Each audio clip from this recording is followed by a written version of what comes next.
Bonjour à tous, c'est vraiment panique à bord du système face à l'interview de Vladimir Poutine par le journaliste américain indépendant Tucker Carlson, qui est en ce moment à Moscou.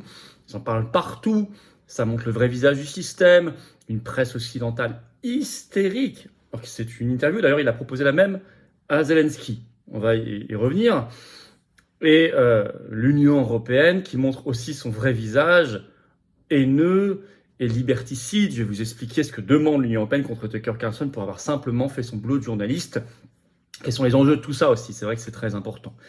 Et ce que ça révèle, évidemment, sur le narratif admissible ou pas par l'oligarchie, où elle en est dans ses projets de Troisième Guerre mondiale. Bref, on va ici brasser beaucoup de sujets extrêmement importants à partir de cette interview qui est un fait inédit, et on va voir les réactions qu'elle suscite partout.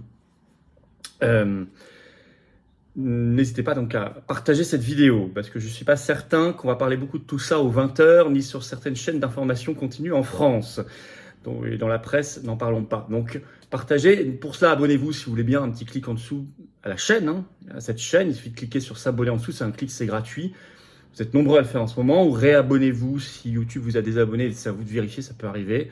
Vraiment, ce clic va être énorme parce qu'il va faire que les vidéos vont être mieux recommandées par YouTube si vous êtes abonné plutôt que pas abonné. Donc, on va toucher de nouvelles personnes qui vont nous découvrir à cette occasion.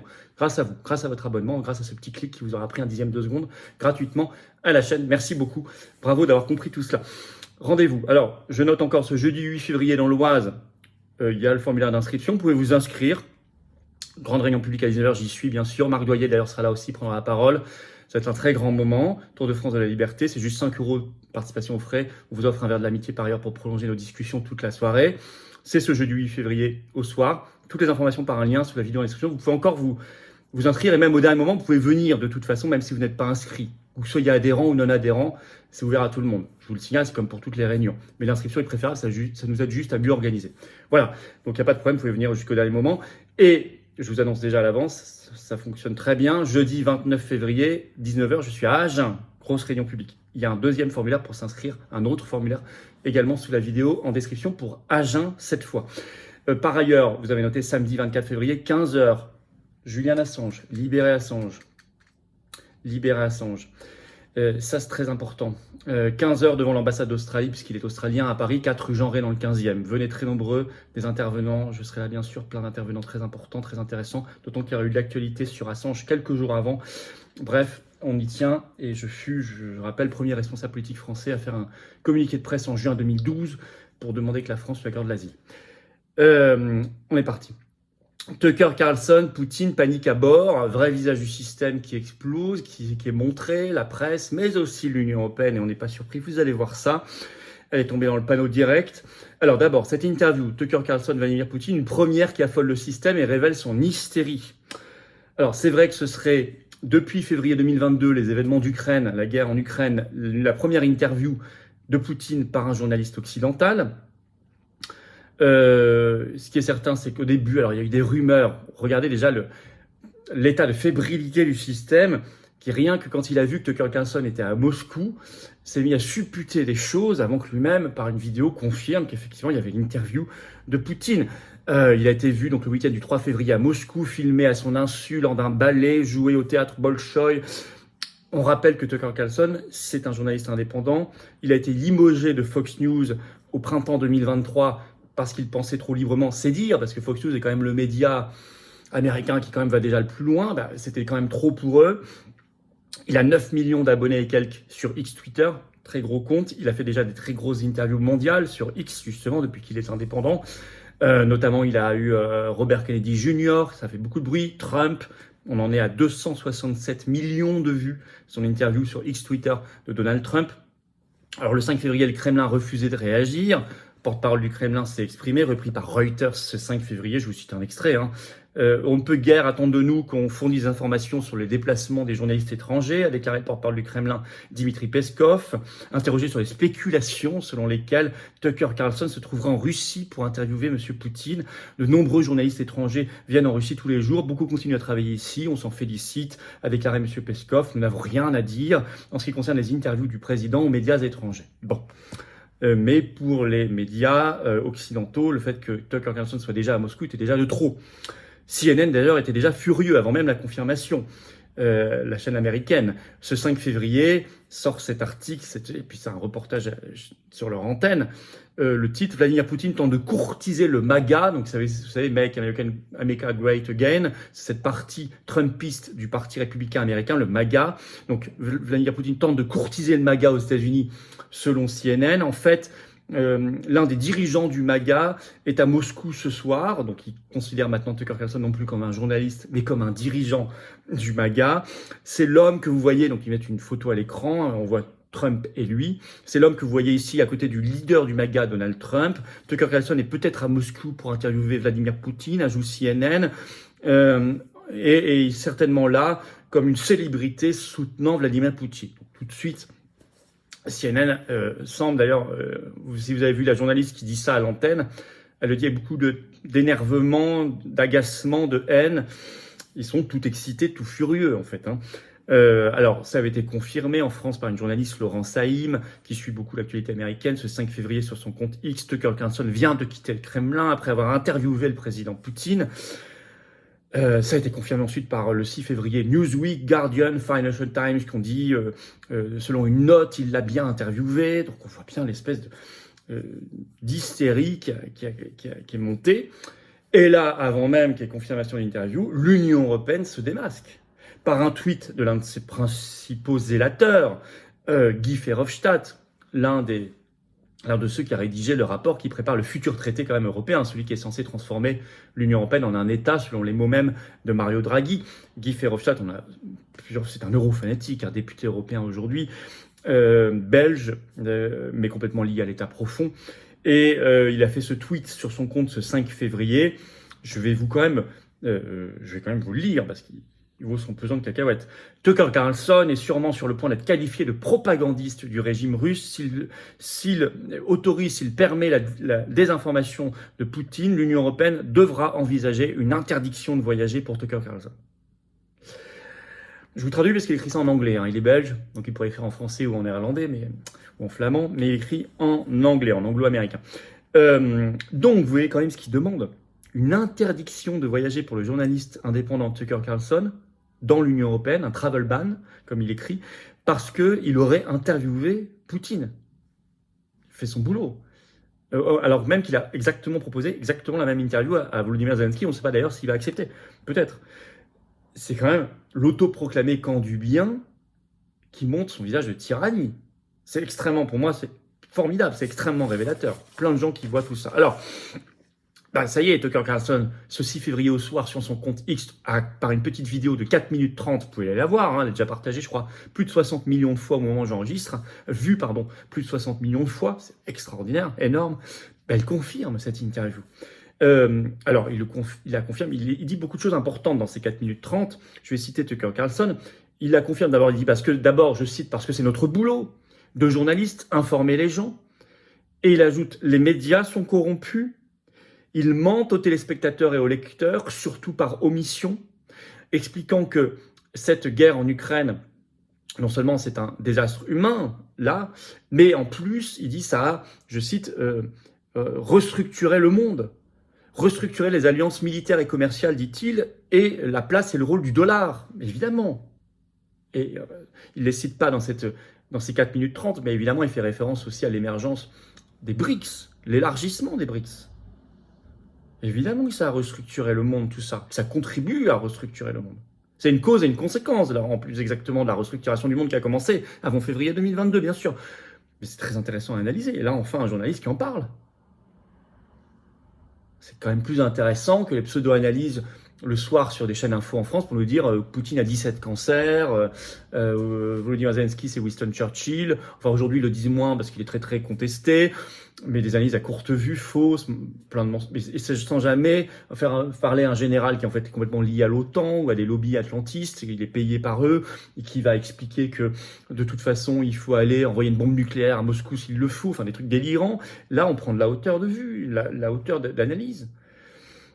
Pour moi, c'est ça le vrai métier de journaliste. D'ailleurs, il précise dans ces 4 minutes 30 qu'il a aussi demandé la même interview à Volodymyr Zelensky.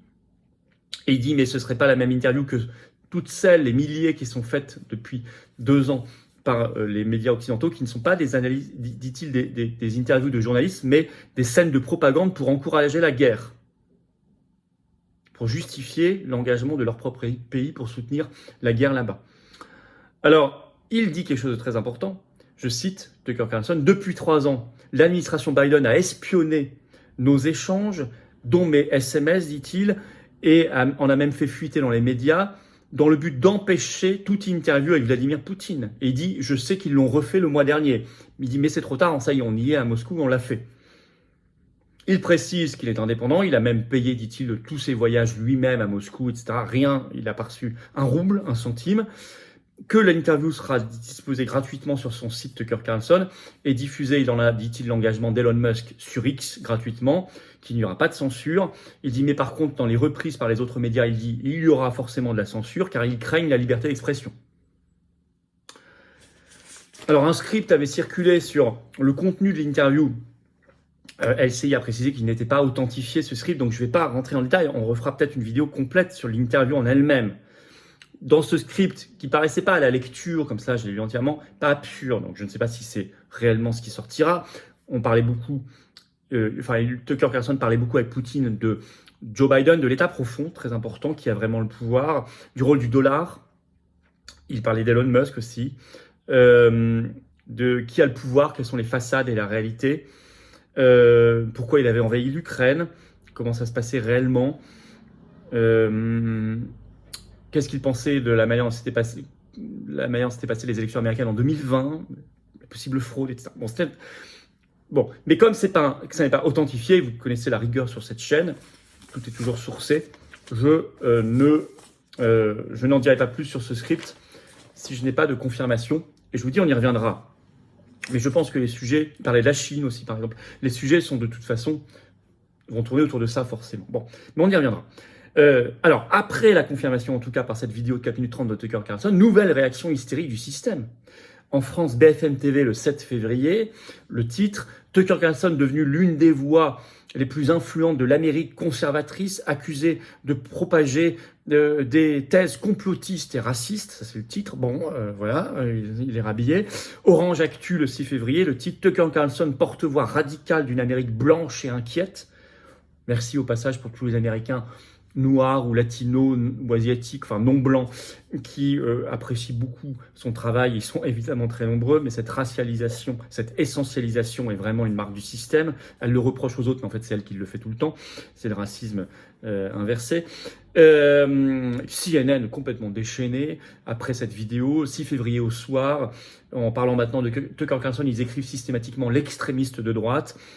En plus, ils sont pas contents parce qu'il a dit les médias sont corrompus. Donc ils écrivent, il a malhonnêtement sali la presse. Et ils disent, en fait, il a déjà fait la retape du Kremlin. Par le fait même d'être à Moscou et de dire qu'il interviewe Poutine, pour CNN, c'est déjà faire la retape du Kremlin. Alors qu'il devrait au moins attendre de voir et peut-être considérer simplement qu'il fait son boulot de journaliste, lui. Voilà, alors ça, c'est intéressant. Alors, vous savez qu'on parle de lui comme possible vice-président de Trump si Trump gagne en novembre 2024 l'élection présidentielle américaine. Trump en avait parlé lui-même le 9 novembre 2023 en disant « J'aime beaucoup Tucker Carlson, je pense que je pourrais, oui », à la question de « Est-ce qu'il pourrait être votre vice-président ?» Et le fils de Trump, Donald Trump Jr., l'a redit ce 19 janvier 2024 dans une interview à la télévision câblée Newsmax en disant que c'était, je cite, « sur la table », cette hypothèse, je cite Donald Trump Junior. Je peux dire qu'ils sont très amis. Je pense qu'ils sont d'accord sur pratiquement tout. Ils sont certainement d'accord pour arrêter les guerres sans fin. Et donc, j'aimerais, oui, que cela se produise. C'est-à-dire qu'ils deviennent son vice-président. On verra bien. En tout cas, c'est un événement considérable, manifestement. Les masques tombent sur la liberté d'expression de ces grands médias. Donc en fait des grands groupes financiers derrière, de l'Union européenne, vous avez vu Verhofstadt et d'autres, il y en a d'autres, moins connus, ça c'est très intéressant, il faut le faire savoir partout. En fait ce système ne veut qu'un seul narratif, celui de l'OTAN, celui de la guerre, celui des faucons. Ils ne veulent qu'un seul narratif et ça montre quand même aussi toute cette hystérie que une interview de Poutine, manifestement ça pèse. Imaginez, vous n'auriez jamais ce scénario pour une interview de Macron, dont tout le monde se fiche. Qui fait d'ailleurs lui-même ses propres interviews un peu ridicules sur TikTok, etc., ou Twitter, etc. utilisant mal les outils, de manière ridicule, ça montre quand même l'importance d'un pays souverain par rapport à un pays qui ne l'est pas. Quoi qu'on juge de sa politique. La différence entre un pays souverain et un pays non souverain, malheureusement la France, qui est dans l'Union européenne, l'OTAN, l'OMS, tout le reste, c'est évident. D'où la nécessité supérieure encore de quitter l'Union européenne, l'OTAN et toutes ces structures supranationales, pour retrouver de la crédibilité, du poids, et pour sortir de ce narratif de guerre et liberticide. En tout cas, il faut toujours être du côté du narratif de la paix et du combat pour la paix aujourd'hui. Et évidemment, s'intéresser à cette interview, comme à toute interview. N'hésitez pas à partager cette vidéo, à la relayer, à lui donner de la force en vous abonnant, réabonnant à cette chaîne, en cliquant sur s'abonner en dessous. C'est un petit clic, c'est gratuit, c'est fait. Venez aux patriotes vous battre pour la paix, justement, la souveraineté de la France. Adhérez, réadhérez, faites un don de soutien au mouvement. Faites-le maintenant. N'attendez pas demain, la semaine prochaine, l'an prochain, ou 2050, j'en sais rien. Non, l'oligarchie nous attaque maintenant. Vous serez bien accueillis maintenant. Vous serez mis en relation avec des gens qui pensent comme vous, comme adhérents ou réadhérents, près de chez vous, maintenant. Si vous faites un don de soutien au mouvement, vous aidez maintenant à ce que, concrètement, on imprime plus de tracts, on en distribue plus, on colle plus d'affiches, on fasse plus d'opérations coup de poing, plus de manifs, Assange, ce qu'on a fait pour les paysans avec Sébastien Béraud et d'autres agriculteurs l'autre jour au Champ de Mars, et tout le reste, ça coûte cher. On n'a pas les millions, les banques, les milliards, les réseaux du système, nous. Leurs médias non plus, mais on fait. Mais j'ai besoin de vous, et j'ai envie de me battre à vos côtés. Et je suis sûr que vous n'avez pas envie de rester seul, vous avez envie de trouver une solution collective. C'est le plus grand mouvement souverainiste et de défense des libertés et de la paix de France, les Patriotes. J'ai l'honneur de le présider. Venez maintenant. Adhérez, réadhérez, premier lien sous la vidéo en description. C'est facile. Vous trouverez ce lien également en commentaire épinglé, une petite fiche maintenant sur l'écran et dans quelques secondes un lien sur l'écran. Faire un don de soutien au mouvement, il se trouve en deuxième lien sous la vidéo en description. Tout ça, c'est défiscalisé de vos impôts aux 2/3. Aux 2/3, vous mettez 50 €, ça vous enlève 33 € et quelques d'impôts. Vous mettez 100 €, ça enlève 67 € d'impôts. Vous mettez 3 000 €, ça enlève 2 000 € d'impôts. Vous mettez 30 €, ça enlève 20 € d'impôts. Vous mettez 10 €, ça enlève 6,67 € d'impôts. Profitez-en au lieu de donner ça au fisc qui va en faire n'importe quoi. Et puis, 8 février au soir, réunion publique dans l'Oise, inscription sur la vidéo. 29 février à Agen, inscription sur la vidéo. Julien Assange, rendez-vous samedi 24 février 15 h, 4 rue Jean Rey à Paris, devant l'ambassade d'Australie, soyez là. Bravo aux donateurs, aux réadhérents, bienvenue aux nouveaux adhérents. Patriotes, vive la France.